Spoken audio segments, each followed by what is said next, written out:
Hello and welcome to Build, Break, and Beyond. My name's Chris and I love cars. I started this channel so I could document some of the builds I do, the modifications, and the adventures I go on. So I'll just start by showing you some of the cars that I have right now, and then we'll jump into the first project. This is my 2002 Audi B5 S4 Quattro that has been heavily breathed on and produces almost 550 horsepower from its twin turbocharged 2.7 liter V6. It's equipped with PSS 9 suspension, Stop Tech big brake kit, a built transmission, and many more modifications. And it only has 95,000 miles on it after 18 years on the road. It's my third B5 and I absolutely love it. Next is my 1997 Mazda Miata M Edition with a host of upgrades like the Momo removable steering wheel, Sparco racing bucket and harness, roll cage, hardtop, RPF1 wheels, and a host of suspension upgrades. And while the paint isn't in the greatest condition, the engine and manual transmission have gotten a lot of love, making this the most reliable fun car I've ever owned. Lastly is my 2008 E90 BMW 335i, my first BMW, and it definitely does not disappoint with 740 horsepower on E85, courtesy of a laundry list of performance upgrades from Vargas Turbo Technologies. Besides the aftermarket wheels, this is an extremely unsuspecting car on the road, making it a perfect sleeper. It's my current daily driver and is appropriately dirty. The only downside of this car is it gets 9 miles per gallon. Next up is a bit different and a whole lot bigger. It's my 1991 Ford Ranger Pre-Runner. This truck is caged from bumper to bumper and has a lot of the typical desert truck upgrades, including external transmission cooler, Baja racing seats and harnesses, homemade intercom system, and auxiliary gauges. This truck has 20 inches of suspension travel and can cruise at 80 miles an hour on dirt roads. Plus, it has the best exhaust note of any vehicle I own.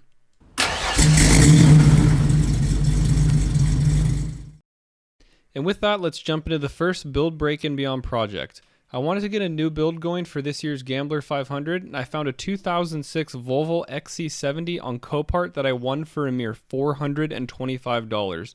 It has minor front end damage, but is in perfect working order, and has 6-month-old tires on it. Of course, one was flat on arrival. And the first order of business is to try and start it.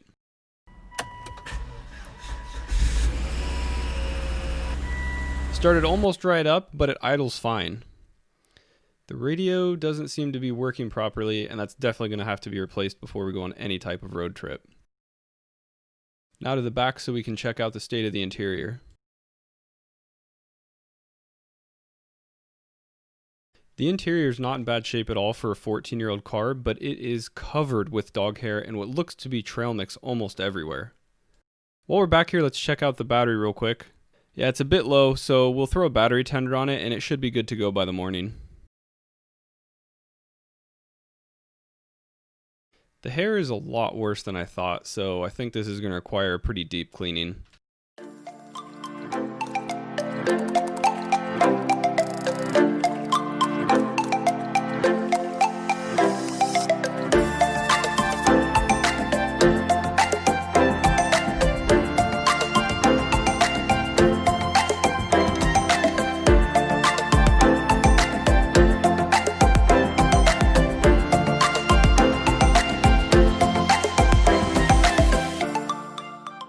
There were some goodies hidden in the car like 85 tennis balls, a compact battery jumper, and my new favorite pair of glasses.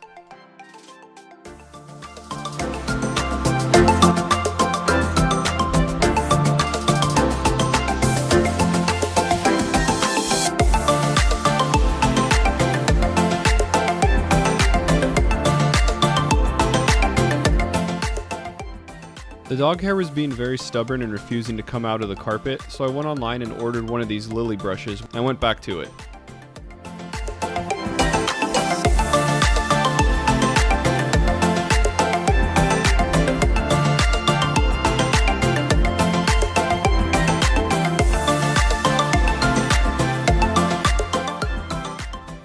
After the interior is back together, I turned my attention to the tires, and amazingly 3 of the 4 were at exactly 32 psi, which is the factory recommended pressure.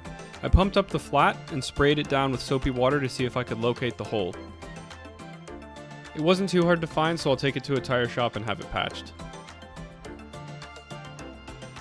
One interesting issue I saw after I got the car was that the rear driver's side wheel was tilted inward at a pretty odd angle. After getting underneath the car, I saw a badly damaged trailing arm, and I believe it was caused by a forklift at the yard, so that's going to come out and be replaced.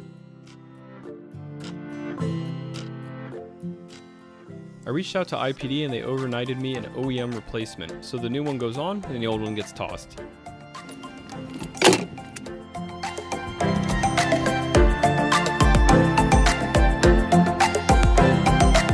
I'd like to take a quick second to welcome the first sponsor of this build, IPD. Since 1963, they've been the leading supplier of both OEM and aftermarket parts and accessories for Volvos. I used them back in high school for my 850R, and they've only gotten better since. I'm looking forward to working with them to make this project a success. With that damage taken care of, we can turn our attention to the front. The damage isn't too bad at all. The frame rail is slightly tweaked where the bumper mounts up, the quarter panel's bent up a bit. Nothing that can't be fixed with some basic tools.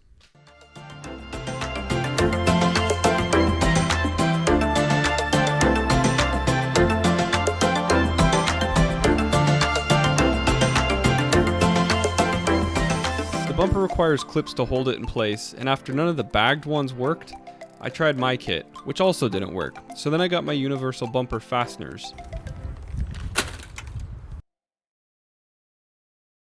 After some test fitting, I wanted to get the quarter panel sorted out, which was pretty easy for someone with extensive body shop experience like me.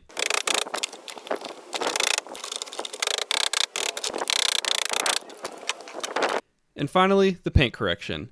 I'm really not sure anyone will notice this section isn't factory because it looks so clean. And the last project for now, replacing the stock undercarriage protection with a beefed up IPD aluminum skid plate. It slid right into the factory mounting holes in only a few minutes and will protect the engine when driving off-road on future Gambler 500s. Be sure to check back for the next episode where I attempt to stuff these 32-inch tires into the car, making it the first stock suspension XC70 on 32s. But for now, a well-deserved tri-tip. See you next time.